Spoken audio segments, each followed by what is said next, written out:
Imagine waking up tomorrow morning, grabbing your phone and seeing this headline. Federal government orders mandatory surrender of all semi-automatic rifles within 30 days. Your R-15, your Aki, your Scar, gone. Every gun you spent years building, customizing, and training with handed over to the government or face federal charges. You think that can't happen? California already banned them. New York already banned them. Illinois, Massachusetts, New Jersey.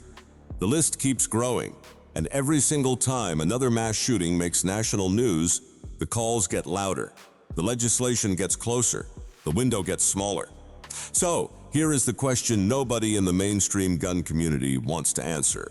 When that day comes, and based on the political trajectory of this country, it is coming, what are you going to do?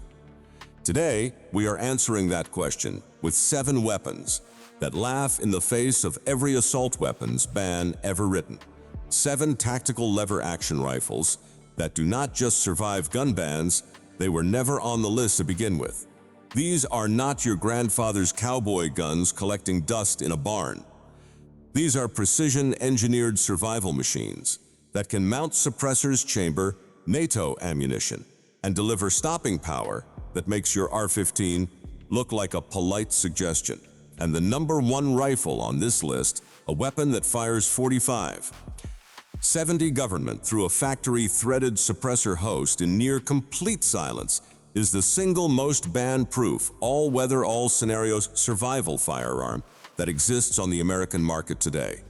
Stay with me, because by the end of this video, you are going to look at lever actions very differently. Number 7 Winchester model, 1894 Trapper. Let's start with the Patriarch, the rifle that started it all. Picture this, it is 1894. Theodore Roosevelt is hunting elk in the Dakotas with a blued steel lever action slung across his saddle. Fast forward 131 years. That exact same mechanical design is sitting in a gun safe in rural Texas, ready for whatever comes next. And not a single piece of federal legislation has ever successfully targeted it by name. That is not a coincidence. That is the Winchester model 1894, and it is the foundation of everything we are talking about today. The Trapper variant is the one you want for tactical purposes. 16-inch barrel, short overall length of just 33.5 inches, light enough at 6.5 pounds to carry all day in rough terrain, and chambered in .30-30 Winchester, a cartridge that has taken more white-tailed deer than any other round in American history, which means ammunition is available in literally every gas station gun rack from Maine to Montana. Now, here is the mechanical lesson that applies to every single rifle in this list.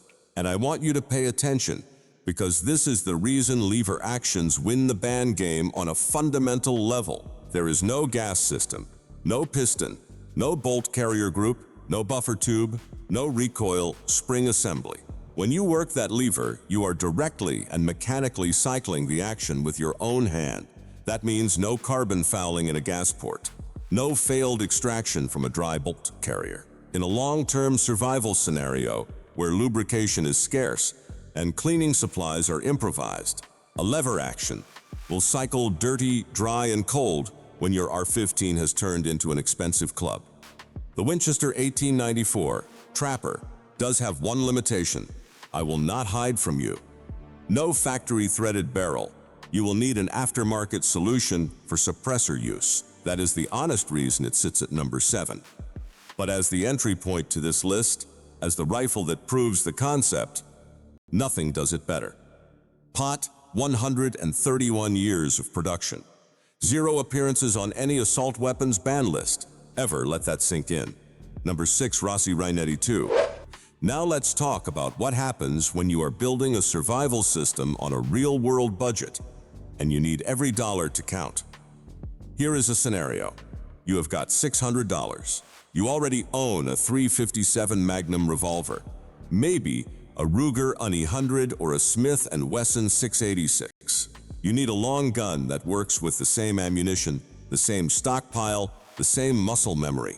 You cannot afford to maintain two separate caliber ecosystems. In a post-ban world where supply chains are disrupted and ammunition is scarce, that constraint isn't a preference, it is a survival calculation. The Rossi Renetti 2 in .357 Magnum solves that problem completely. This Brazilian-made lever action is a direct descendant of the Winchester 1892 design, which is actually a tighter, more refined action than the 1894 we just covered. The toggle link mechanism on the Renetti 2 is smoother out of the box than rifles costing twice as much. Cycling is fast, positive, and consistent. The geometry of the action allows it to feed .357 Magnum reliably, where some competing pistol caliber lever actions struggle. And here is the tactical math that makes this rifle dangerous at any price point. A .357 Magnum round, fired from a revolver with a 4-inch barrel, generates around 530 foot-pounds of energy. That same cartridge fired from the Ninetiwo's 16-inch barrel generates over 900 foot-pounds.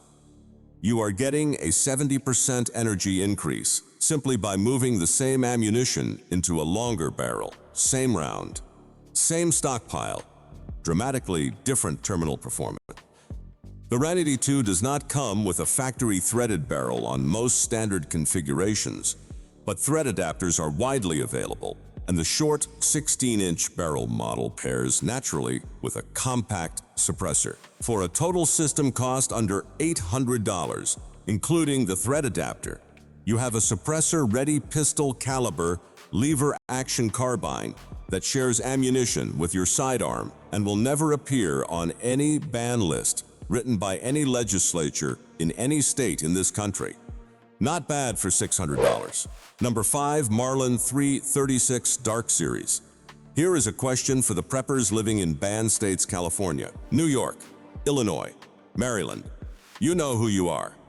The states where you wake up every year wondering what new restriction is coming. The states where modifying your own firearms is a legal minefield. What if you could buy a lever-action rifle that came out of the factory already configured for tactical use, threaded barrel, modern sights, optics rail? Without you touching a single thing, no modifications, no legal gray areas. Just open the box and it is ready. That rifle exists. It is the Marlin 336 Dark Series. Ruger acquired Marlin in 2020 after the Remington bankruptcy, and what they did with the product line is exactly what the lever action community had been waiting for decades to see. The new Ruger era Marlins have tighter tolerances, better wood to metal fit, and most importantly, purpose-built tactical configurations that the old Remington era Marlins never offered. The 336 Dark comes with a factory 16.5-inch barrel threaded at 5/8 by 24, the same thread pitch as most modern suppressors and muzzle devices. It ships with a ghost ring rear sight and a fiber optic front sight for fast target acquisition in low light. There is an integrated XS rail for optics mounting. The black synthetic stock keeps the profile clean and modern without triggering any assault weapons definition anywhere in the country. Because, and this is the critical legal point, it has no pistol grip, no folding stock, no detachable magazine, and no bayonet lug. It is by every legal definition that has ever been written into an assault weapons ban just a hunting rifle. A very, very capable hunting rifle with a factory suppressor thread. Now here is something I need to address directly because you are going to notice it. The 336 Dark and the Winchester 1894 at number 7, both chamber 30-30 Winchester. Same caliber, different rankings. The reason is simple. The Winchester is an icon of legal invincibility with a limitation on tactical readiness. The Marlin 336 Dark is the opposite. It arrives ready to fight. Threaded, sighted, railed, and legal everywhere. That gap in factory tactical configuration is worth 2 positions on this list. If you live in a banned state and you can only own one rifle, just one, the Marlin 336 Dark Series deserves serious consideration before anything else on this list. Coming up, we go deeper into the list with a rifle that has survived every gun law for 150 years by looking completely harmless, a lever action that breaks every rule about what this platform can do with a detachable magazine and NATO ammunition, and the two most powerful entries on this list. Number 2 is going to redefine what you think stopping power means. And number 1, we will get there. Keep watching. Number 4, Winchester, or Uberti 1873. Let me paint you a picture of the perfect crime. Not a crime against the law, a crime against the entire logic of gun control. It is 2031, the federal assault weapons ban has passed. Semi-automatic rifles are being collected door to door in certain counties. Your neighbor's R is gone, his AC is gone, the bump stock, the pistol brace, the 30-round magazine, all of it gone. A DTF. Agents are working through the neighborhood with clipboards and serial number databases. They knock on your door, you open it. Behind you on the wall, mounted above the fireplace like a piece of American history, is a lever-action rifle with a brass receiver, a walnut stock, and the kind of profile that belongs in a John Wayne film. The agent glances at it, writes nothing on his clipboard, moves on to the next house. That rifle on your wall is the Winchester 1873 reproduction by Uberti, and it just survived a federal gun confiscation by looking exactly like what it is, a 150-year-old design that no legislature on earth has ever thought to ban, because to anyone who does not understand firearms deeply, it looks like a museum piece, but you know what it actually is.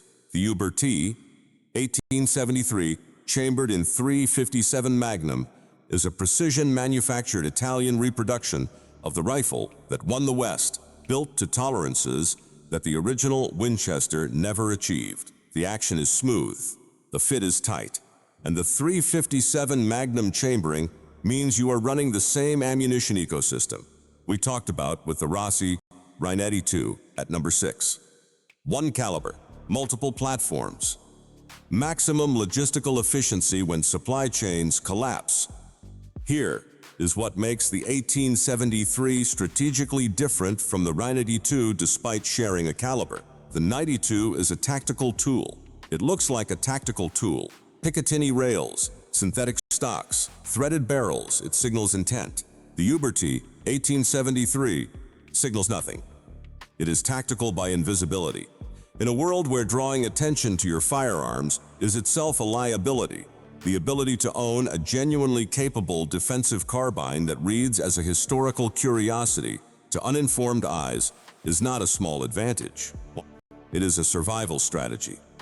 The .45 Colt chambering option takes this further. Original Colt, single-action Army revolvers, modern Ruger Vaqueros, and the Uberti 1873 rifle all running the same cartridge. If you are building a historically themed, legally invisible, functionally devastating firearms ecosystem, this is the platform you build it around. 150 years of continuous production, 0 assault weapons, ban appearances, and a smoothness of action that will make you question why you ever needed a gas-operated system in the first place. And I want to stop here for a second, right in the middle of this list, and ask you something directly. We have covered 4 lever-action rifles so far. 4 guns that chamber serious ammunition, operate in any condition, and exist completely outside the legal framework that is coming for your semi-automatics. And I want to know, would you make that trade? Would you hand over your R15 right now today for a tactical lever action that keeps you completely off the government's radar? No registration flags, no assault weapons classification, no red letter file with your name on it at the ADTF, or is the semi-auto platform non-negotiable for you, no matter what the law says? Drop your answer in the comments right now, because the next 3 rifles on this list are about to make that question a lot harder to answer than you think. And if you have been sleeping on lever actions, your whole life, number 1 is going to be the wake-up call you did not see coming. Number 3, Browning BLR lightweight. Everything you think you know about lever actions ends here. I want you to hold two images in your mind simultaneously. The first image: a cowboy on horseback lever-action carbine across his saddle, engaging targets at 50 yards in a dusty canyon. That is the mental model most people carry when they hear the words lever-action rifle. It is romantic, it is cinematic, and for everything we have covered so far on this list, it is reasonably accurate. Now, hold the second image. A precision rifleman behind cover at 450 meters, ranging a target through a quality optic, dialing in a 3-Hote Winchester load with a ballistic coefficient that holds supersonic past 600 yards, working a lever between shots with the same smooth mechanical certainty as cycling a bolt action, achieving sub-EM.0 groups on a cold barrel.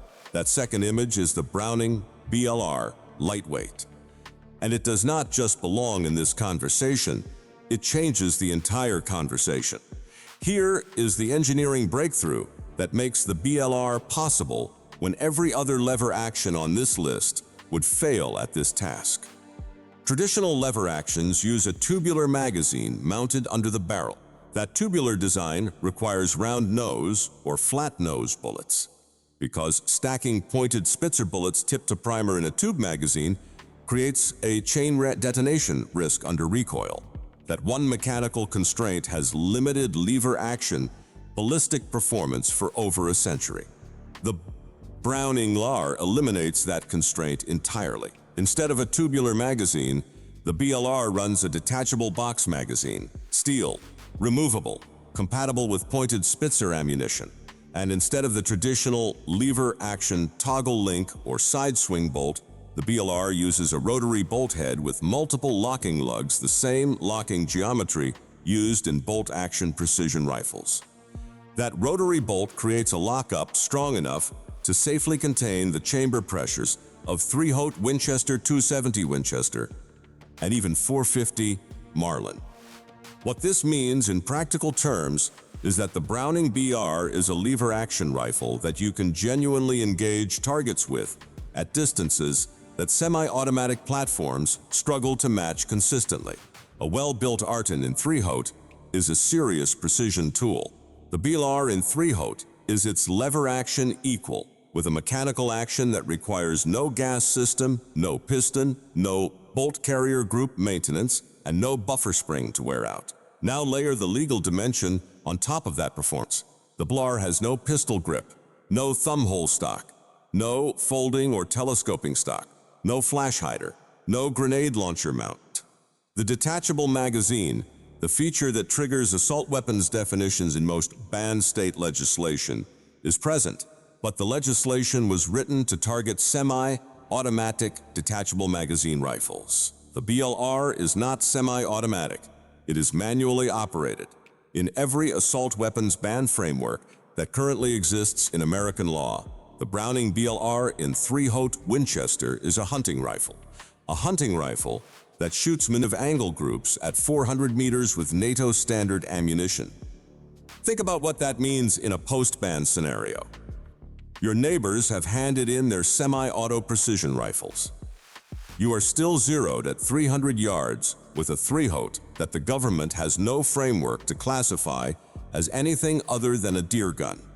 That is not a small advantage. That is a decisive tactical advantage wrapped in blued steel and a walnut stock. The BLR earns its position at number 3, not just because of what it can do, but because of what it proves. It proves that the lever action platform, when engineered without compromise, can compete at every level that a semi-automatic rifle competes at. And it can do it while remaining invisible to every piece of restrictive legislation ever written. Hot 2 rifles left. Number 2 is going to introduce you to a caliber so powerful that military surplus data from the Indian Wars describes it penetrating 2-inch oak planking at 400 yards.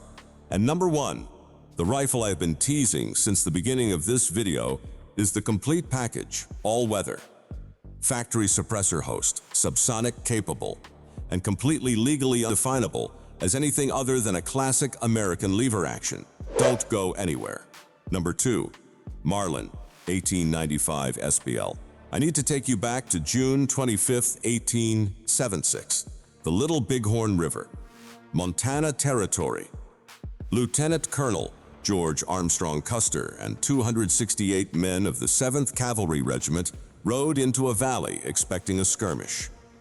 What they found was somewhere between 1,500 and 2,500 Lakota and Cheyenne warriors under Sitting Bull and Crazy Horse. The engagement lasted less than an hour. Not one member of Custer's immediate command survived. The U.S. Army was armed with the Springfield Model 1873 trapdoor rifle, single shot, chambered in .45-70 Government. And historians have noted that, despite the catastrophic tactical outcome of that battle, the individual stopping power of the .45-70 cartridge was never in question. A single hit from a .45-70 ended the fight for whoever received it, immediately, completely.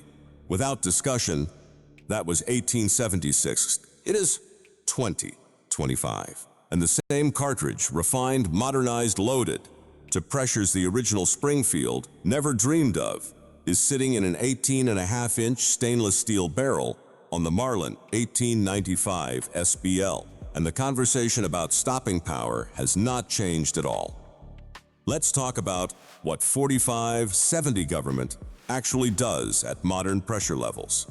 Garrett cartridges loads a 540-grain hard-cast bullet to 1,550 feet per second from a rifle-length barrel. That generates over 2,880 foot-pounds of muzzle energy.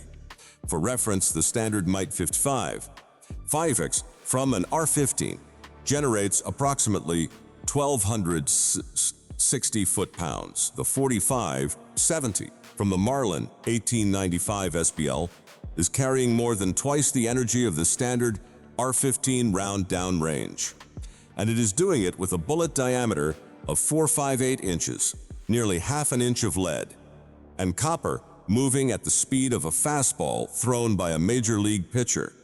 Modern load data from Buffalo, Boar, Hornady, and Garrett shows .45-70 penetrating through car doors, engine blocks, and building materials that 5.56 NATO simply does not have the sectional density to defeat. In a scenario where threats are using vehicles or structural cover, the kind of scenario that serious preppers actually plan for, the .45-70 is not comparable to intermediate rifle cartridges. It operates in a completely different category of terminal performance. The Marlin 1895 SBL brings this to you in a package specifically engineered for harsh conditions. The receiver barrel and most metal components are stainless steel, genuinely corrosion resistant in the kind of prolonged, wet, and cold environments where a blued steel rifle becomes a maintenance liability. The big loop lever, the oversized lever that gives the S-Bull its distinctive look, isn't an aesthetic choice.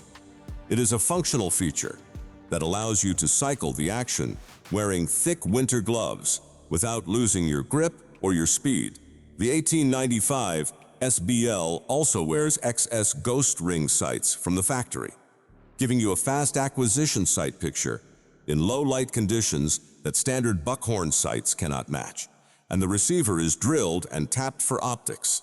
A quality variable power scope in a low profile mount turns this into a genuinely capable 200-yard precision tool for large targets. So, why is this at number 2 instead of number 1? One reason, and one reason only. The standard production Marlin 1895 SBL does not come with a factory-threaded barrel. Suppressor use requires aftermarket barrel work, which is achievable, but it adds cost, lead time, and a gunsmith dependency that the number 1 rifle on this list completely eliminates, because number 1 came from the factory, ready for everything. Number 1, Henry X model. 3 in the morning, you are awake before the sound fully registers. Something outside. Movement on the property. You do not turn on any lights. You reach for the rifle you have kept next to the bed since the legislation passed, since the R went into storage, since the semi-autos became more liability than asset in a world where owning them means your name is on a list. Your hand finds the synthetic stock, Cold to the touch. Solid.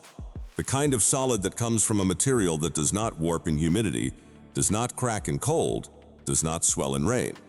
You chamber around with the lever one smooth positive mechanical movement that requires no electricity, no gas pressure, no battery, no software update.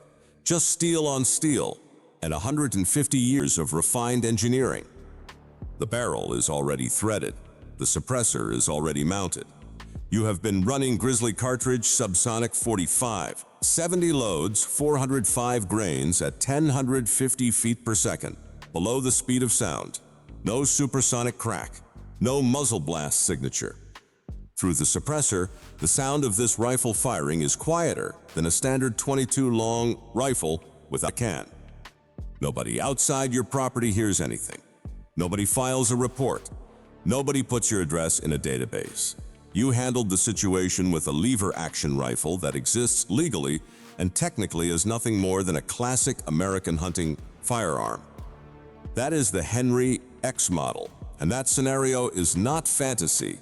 It is the precise use case this rifle was designed and manufactured to fulfill. Let me break down exactly why the Henry X model earns the #1 position on this list, because every detail matters. The factory-threaded barrel is the first and most critical feature. Henry ships the X model with a 5/8 by 24 threaded muzzle, the standard thread pitch for virtually every 45/70 compatible suppressor on the American market. No gunsmith required, no additional cost, no waiting period beyond the standard NFA suppressor process. You buy the rifle, you buy the suppressor, you wait your 8 to 10 months, and you have a complete suppressed 45/70 lever action system that left the factory intended for exactly this configuration. The synthetic stock is the second critical feature, and I want to push back against anyone who dismisses it as an aesthetic downgrade from walnut. The Henry X model's black synthetic stock is rated to function reliably from -40 degrees Fahrenheit to 120 degrees Fahrenheit. That is the operational temperature range of virtually every climate on the North American continent simultaneously. The stock does not absorb moisture. It does not change point of impact when it rains. It does not require any maintenance beyond wiping it down. In a long-term survival scenario where you cannot control your storage conditions, a synthetic stock is not a compromise. It is a tactical upgrade. The third feature is the 45/70 government chambering itself, and here the Henry X inherits everything we just discussed about the Marlin 1895 SBL, and then raises the stakes with the suppressor capability. Running subsonic 45/70 loads through a quality suppressor on the Henry X produces a sound signature that is genuinely difficult to locate and identify under field conditions. You retain the terminal performance advantage of the 45/70 cartridge, the bone-crushing, barrier-defeating argument, ending physics of a 405 grain projectile while operating with a sound profile that draws no attention from distance. Now step back and look at the complete legal picture. The Henry X model has no pistol grip, no folding stock, no detachable magazine, no flash hider, no grenade launcher mount. It operates by manual lever action, not semi-automatic, not automatic. There is no state assault weapons ban in existence today, and no proposed federal legislation currently on the floor of Congress that specifically targets manually operated lever action rifles. The Henry X model is not in a legal gray area. It is not skirting the edges of any ban. It is completely unambiguously and by design outside the framework of every gun control law that has ever been written in the United States of America. And it fires 45/70 government through a factory suppressor host in near complete silence. That is not a compromise. That is not settling for less because the government took your R. That is a purpose-built survival weapon that happens to be immune to the entire legislative apparatus that is coming for semi-automatic firearms in this country. The lever action is not a fallback position. In the world we are heading toward, it is the winning position. But This is why the Henry X model is number one, not just because of what it does, but because of what it represents. The idea that the most sophisticated tactical survival firearm available to the American prepper in 2025 is not platform, not the most expensive, not the most technologically complex, but a lever-action design rooted in 1860 that nobody in Washington thought to put on a ban list. They did not see it coming, and neither will anyone else. So let's bring it all together. 7 lever-action rifles. 7 different answers to the same question. What do you do when the government comes for your semi-automatics? At number 7, the Winchester 1894. Trapper, 131 years of legal invincibility and a 30-30 round that never runs out of ammunition anywhere in America. At number 6, the Rossi Reinity 2, the budget prepper's complete pistol caliber ecosystem for under $600. At number 5, the Marlin 336 Dark Series, the only lever action that ships from the factory already threaded, sighted, and railed for tactical use. At number 4, the Uberti 1873 Tactical Invisibility, built into a 150-year-old design that reads as a museum piece to everyone who matters legally. At number 3, the Browning BLR, the rifle that proved lever actions can run NATO ammunition, detachable magazines, and sub-BM.0 accuracy at 400 meters. At number 2, the Marlin 1895 SBL stainless steel all-weather 45/70 stopping power that operates in a completely different energy category from anything an R-15 fires. And at number 1, the Henry X model, the complete package. Factory, threaded, all-weather synthetic, subsonic suppressor capable, legally undefinable as anything other than a classic American lever action. None of these rifles are on any ban list. None of them trigger any assault weapons definition, and all of them will still be in your safe, fully legal, fully functional on the day that everything else gets collected. Now I want to hear from you. Which one of these 7 rifles is already in your collection, or which one just made it to the top of your list? Drop the number in the comments. And if you disagree with the rankings, if you think number 2 should have been number 1, or there is a lever action I missed that deserves to be here, make your case below. This community builds on those conversations. If this video gave you something to think about, hit that subscribe button right now. Because next week, we are going deep on suppressors for lever-action rifles. Everything the NFA does not want to be common knowledge, the best cans for 45/70 subsonic loads, and how to build a completely legal, completely silent, completely ban-proof survival system from the ground up. The lever action isn't a step backward. It is the step forward